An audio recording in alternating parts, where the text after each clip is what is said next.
Intensi misa sore hari ini mengucap syukur atas hari ulang tahun ke-18 Cristiano Adrian Soares de Jesus. Mohon keselamatan jiwa yang kekal untuk Bapak Antonius Agus Haryanto, Bapak Ibu Siswo Sumarto, Bapak Ibu Werio Sumarto, Bapak Ibu Widi Susanto, Bapak Ibu Jasman, Bapak F. Daud, dan Ibu Yuliana Rukijah, Bapak Antonius Bambang Sudarmoko, dan Agustinus Sudarmawan. Marilah berdoa.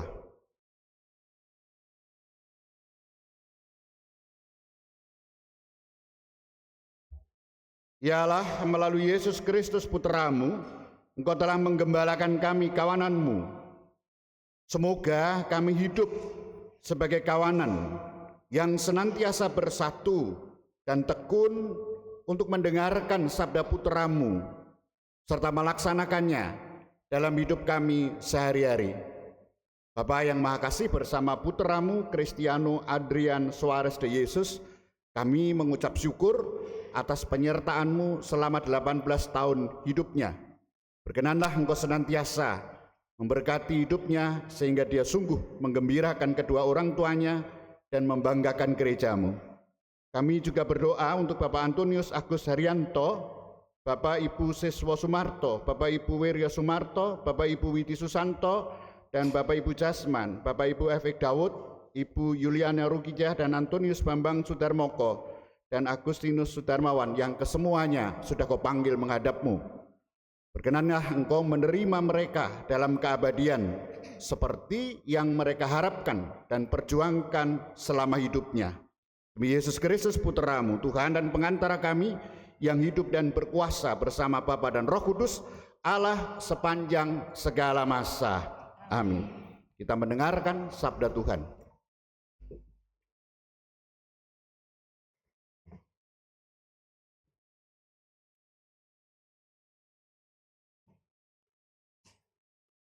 Bacaan dari kitab Yeremia.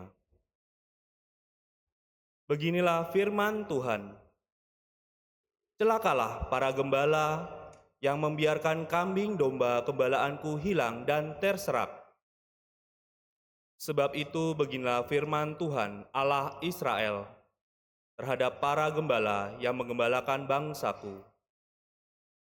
Kamu telah membiarkan kambing dombaku terserak dan tercerai-berai. Kamu tidak menjaganya.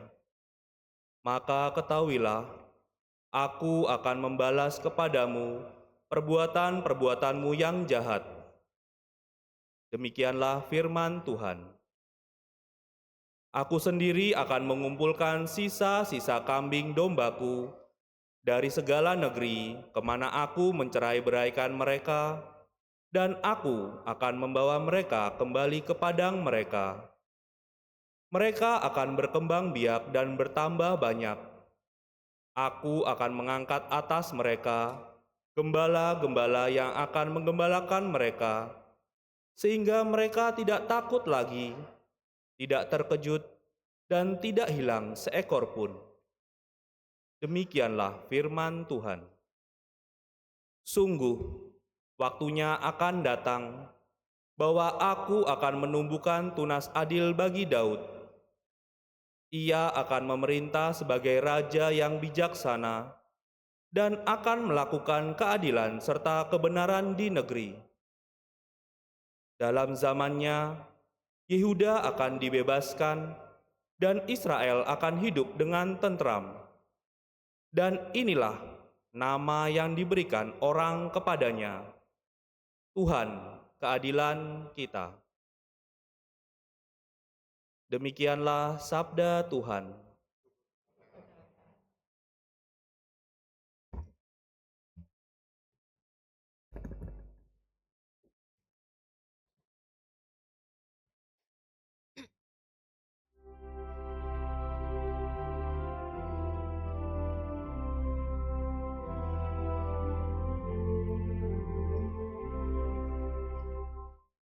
Tuhanlah gembalaku, takkan kekurangan aku. Tuhanlah gembalaku,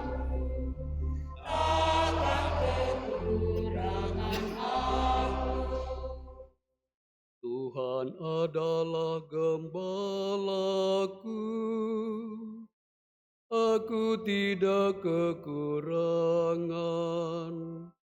Ku dibaringkannya di rumput yang hijau, di dekat air yang tenang. Ku dituntunnya di jalan yang lurus, demi nama-Nya yang kudus.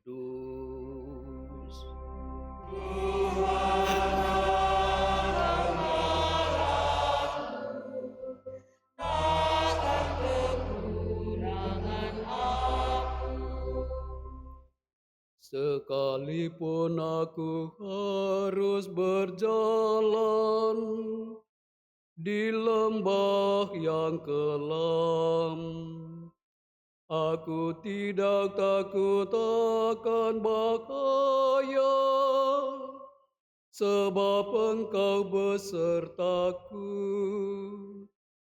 Sungguh tongkat penggembalaanmu, itulah yang menghibur aku.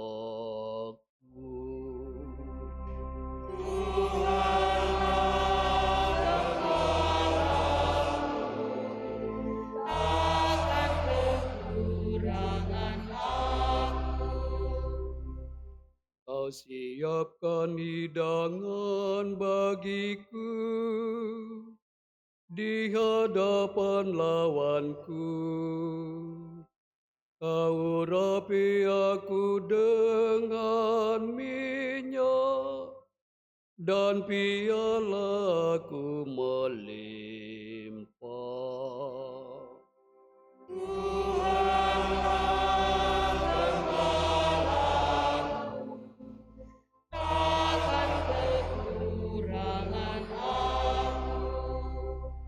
Kerelaan yang dari Tuhan dan kemurahan ilahi mengiringi langkahku selalu sepanjang umur hidupku.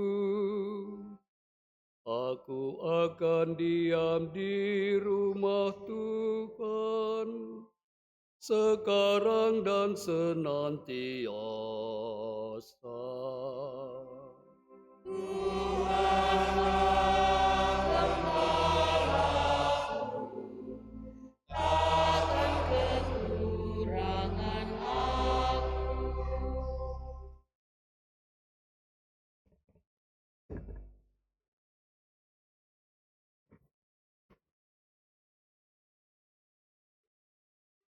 Bacaan dari surat Rasul Paulus kepada jemaat di Efesus. Saudara-saudara, di dalam Kristus Yesus, kamu yang dahulu jauh, sekarang sudah menjadi dekat oleh darah Kristus. Dialah damai sejahtera kita yang telah mempersatukan kedua belah pihak dan yang telah merobohkan tembok pemisah, yaitu permusuhan. Sebab dengan wafatnya sebagai manusia, Ia telah membatalkan hukum Taurat dengan segala perintah dan ketentuannya untuk menciptakan keduanya menjadi satu manusia baru di dalam dirinya. Dengan demikian, Ia mengadakan damai sejahtera. Dalam satu tubuh, Ia memperdamaikan keduanya dengan Allah oleh salib, dengan melenyapkan permusuhan pada salib itu. Ia datang dan memberitakan damai sejahtera kepada kamu yang jauh dan kepada mereka yang dekat. Sebab oleh Dia, kita, kedua pihak, beroleh jalan masuk kepada Bapa dalam satu roh. Demikianlah sabda Tuhan.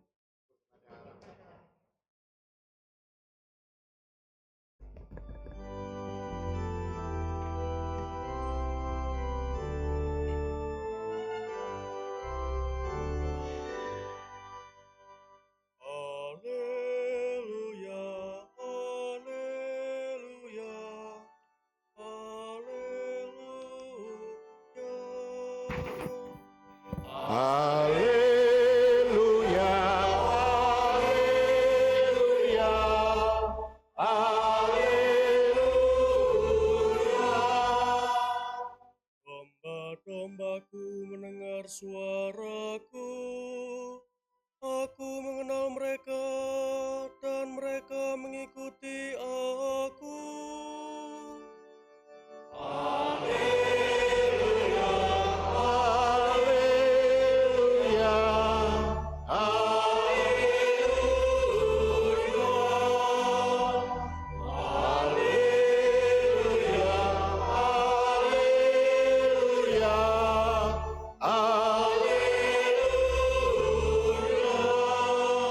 Tuhan bersamamu. Inilah Injil Yesus Kristus menurut Markus. Dimuliakanlah Tuhan. Sekali peristiwa Yesus mengutus murid-muridnya mewartakan Injil. Setelah menunaikan tugasnya, mereka kembali berkumpul dengan Yesus dan memberitahukan kepadanya semua yang mereka kerjakan dan ajarkan. Lalu Yesus berkata kepada mereka, "Marilah kita menyendiri ke tempat yang terpencil dan beristirahat sejenak. Sebab memang begitu banyaknya orang datang dan pergi, sehingga makan pun mereka tidak sempat. Lalu berangkatlah mereka dengan perahu menyendiri ke tempat yang terpencil. Tetapi pada waktu mereka bertolak, banyak orang melihat mereka dan mengetahui tujuan mereka. Dengan mengambil jalan darat, bergegas-gegaslah orang dari semua kota ke tempat itu, sehingga mereka mendahului Yesus dan para muridnya. Ketika mendarat dan melihat jumlah orang yang begitu banyak, tergeraklah hati Yesus oleh belas kasihan kepada mereka, karena mereka seperti domba yang tidak mempunyai gembala. Lalu mulailah ia mengajarkan banyak hal kepada mereka." Demikianlah Injil Tuhan. Terpujilah Kristus.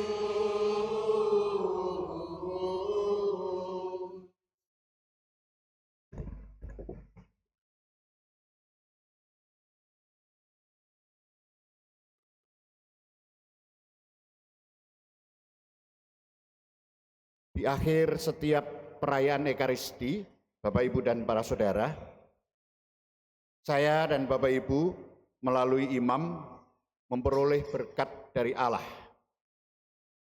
Setelah imam atas nama Allah memberikan berkat, kemudian menyatakan, kurang lebih, saudara sekalian, perayaan Ekaristi sudah selesai. Kemudian seluruh umat menjawab, syukur kepada Allah. Selanjutnya, atas nama Allah, imam menyampaikan perutusan, pergilah kita diutus. Dan seluruh umat menjawab, amin. Artinya, ya, setuju dan mau diutus. Ya, setuju dan mau diutus. Pertanyaannya, diutus untuk apa? Diutus untuk membagikan kebaikan-kebaikan yang berasal dari Allah. Kita diutus untuk menjadi kebaikan Allah yang mengalir ke segala penjuru. Kita diutus untuk mengalirkan berkat bagi banyak orang. Dan tanda salib yang dibuat di akhir perayaan Ekaristi tidak hanya sebagai penutup perayaan Ekaristi, tetapi menguatkan saya dan para saudara untuk bersatu dengan Bapa, Putra, dan Roh Kudus dalam seluruh hidup kita setiap hari setelah Ekaristi. Bapak, Ibu, dan para saudara, tanda salib ini menjadi sumber kekuatan hidup saya dan para saudara untuk melaksanakan tugas perutusan itu. Maka sebenarnya perayaan Ekaristi tidak pernah selesai. Perayaan Ekaristi tidak pernah selesai. Apa yang terjadi di altar Ekaristi ini diteruskan dalam altar yang jauh lebih besar dan luas, yaitu hidup sehari-hari. Dan setelah melaksanakan tugas perutusan dalam hidup sehari-hari, kembali kita diundang bersatu dengan Tuhan Yesus dalam perayaan Ekaristi minggu selanjutnya. Demikian sebenarnya ritme hidup saya dan para saudara sebagai umat gereja yang satu, kudus, katolik, dan apostolik, dari Tuhan Yesus kembali kepada Tuhan Yesus, diutus untuk membagikan kebaikan Allah, dan setelah itu kembali lagi. Demikian seterusnya, setiap minggu selama lingkaran tahun liturgi setahun ini. Dan itu terus berulang. Minggu yang lalu, Bapak, Ibu, dan para saudara, Tuhan Yesus mengutus murid-muridnya berdua-dua. Minggu ini, para murid kembali dari tugas perutusan yang diberikan Tuhan Yesus kepada mereka. Mereka kembali berkumpul dengan Tuhan Yesus dan memberitahukan kepada Tuhan Yesus apa yang mereka kerjakan dan ajarkan. Apa yang mereka kerjakan dan ajarkan, jadi seluruh kegiatannya. Mereka menceritakan semua pengalaman melaksanakan tugas perutusan itu kepada Tuhan Yesus. Kemudian Tuhan Yesus bersabda, marilah kita pergi ke tempat yang sunyi supaya kita sendirian dan beristirahat sejenak. Maka pergilah mereka mengasingkan diri dengan perahu ke tempat yang sunyi. Bapak, Ibu, dan para saudara, setelah melaksanakan tugas perutusan, para murid kembali kepada Tuhan Yesus, menceritakan apa yang mereka alami selama melaksanakan perutusannya. Mereka kembali kepada Tuhan Yesus yang memberikan perutusan, sumber perutusan. Kemudian Tuhan Yesus mengajak ke tempat sunyi untuk hening bersama. Pergi mengasingkan diri naik perahu yang dikatakan sangat tegas, supaya kita sendirian. Supaya kita sendirian. Artinya memisahkan diri dari orang yang sedemikian banyak, yang bukan murid Tuhan Yesus, yang selalu mengejar, selalu berkerumun. Dan kemudian itu dilakukan dengan naik perahu. Tidak bisa diganggu siapapun. Di tengah danau, mereka tidak terjangkau oleh siapapun. Mereka bersama Tuhan Yesus dan mereka dalam keheningan itu. Tuhan Yesus memberikan nasihat-nasihat dan sabda-sabdanya kepada mereka. Dalam keheningan itu, sabda Tuhan Yesus bisa didengarkan dengan lebih jernih karena memisahkan diri dari keramaian. Dengan ini, para saudara, Tuhan Yesus mengajak saya dan para muridnya, kita semua, setelah berkarya, setelah bekerja, kembalilah kepada Tuhan Yesus. Sediakanlah waktu hening untuk mendengarkan sabdanya dengan lebih jernih. Sediakanlah waktu untuk hening agar jernih mendengarkan sabdanya. Dalam keheningan itulah para murid diajak untuk menyadari, mendalami makna dari semua yang dilakukan dalam tugas perutusan, agar mereka tidak terjebak dalam kehidupan sibuk setiap hari. Hidup tidak bisa hanya diserap oleh pekerjaan dan kesibukan yang tiada habisnya. Hidup juga harus diisi dengan hubungan pribadi bersama dengan Tuhan Yesus. Secara sederhana yang setiap kali kita lakukan, sangat sederhana. Kalau kita punya handphone, perlu dicas baterainya. Maka jika tidak ada isi listrik dalam HP itu, tidak mungkin difungsikan dengan baik. Kalau tidak dicas baterainya, maka akan mati. Tidak ada gunanya. Tidak ada gunanya. Maka Bapak, Ibu, dan para saudara, semakin banyak bekerja, baterai semakin cepat habis dayanya, tenaganya, maka akan lebih cepat habis dan lama mengisinya. Memang hidup saya dan para saudara sebagai manusia beriman bukan handphone. Namun prinsipnya tidak mungkin terus-menerus bekerja. Diperlukan saat diam bersama Tuhan Yesus sendiri. Demikian ritme hidup kita dari Tuhan Yesus. Bekerja sehari-hari, kembali kepada Tuhan Yesus, diutus kembali, demikian seterusnya. Berjumpa dengan Tuhan Yesus secara pribadi dalam keheningan, membebaskan diri dari pekerjaan hidup sehari-hari seperti sekarang ini, mendengarkan sabdanya dan bersatu ketika kita menerima tubuh Tuhan Yesus, sungguh merupakan kekuatan untuk diutus kembali dalam karya hidup kita setiap hari. Maka di akhir perayaan Ekaristi kita mendapat berkat, kita diutus. Itulah irama hidup Kristiani. Dalam keheningan Ekaristi sebagai persekutuan murid Tuhan Yesus yang telah melaksanakan perjuangan sehari-hari, kita diajak untuk mempersembahkan semuanya, segala hal yang terjadi di dalam hidup, baik keberhasilan, kegagalan, baik kegembiraan, keprihatinan, baik kesengsaraan maupun kesegaran, kelelahan, kebosanan, semua kita persembahkan. Itu perjuangan hidup kita setiap hari. Memang ada sebagian di antara kita yang belum mengerti lingkaran ritme hidup beriman seperti ini. Mereka memandang merayakan Ekaristi justru beban, menambah pekerjaan, dan menyita waktu istirahat. Sama sekali tidak tepat hal ini. Sama sekali tidak tepat. Hanya orang yang belum menyadari bahwa saya dan para saudara perlu kekuatan ilahi untuk berjuang dalam hidup kita setiap hari. Maka Bapak, Ibu, dan para saudara, bagaimana mungkin sebuah handphone merasa tidak perlu dicas tenaga energi listriknya? Kalau energi listriknya habis, tidak ada gunanya. Bentuknya masih bagus, masih lengkap, tapi tidak berfungsi sama sekali. Setiap kali saya dan para saudara merayakan Ekaristi Minggu, kita kembali kepada Tuhan Yesus seperti para rasul yang diutuskan kembali lagi kepada Tuhan Yesus, bersatu dengannya, memperoleh daya kekuatan ilahi darinya. Kemudian kita diutus kembali untuk berjuang dalam altar kehidupan yang lebih luas dan besar, kehidupan kita setiap hari. Berkat Allah senantiasa menyertai kita semua. Amin.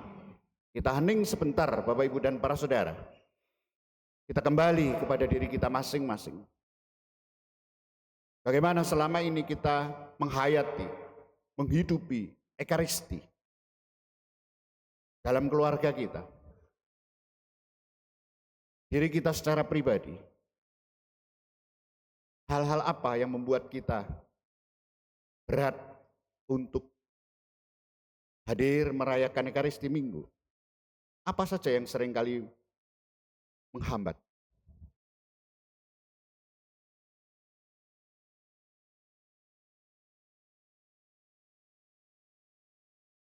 Dan ketika kita merayakan Ekaristi Minggu, perasaan apa yang kita alami? Kesadaran apa yang ada dalam diri kita? Sebatas kewajiban, sebatas melaksanakan hukum, atau apa?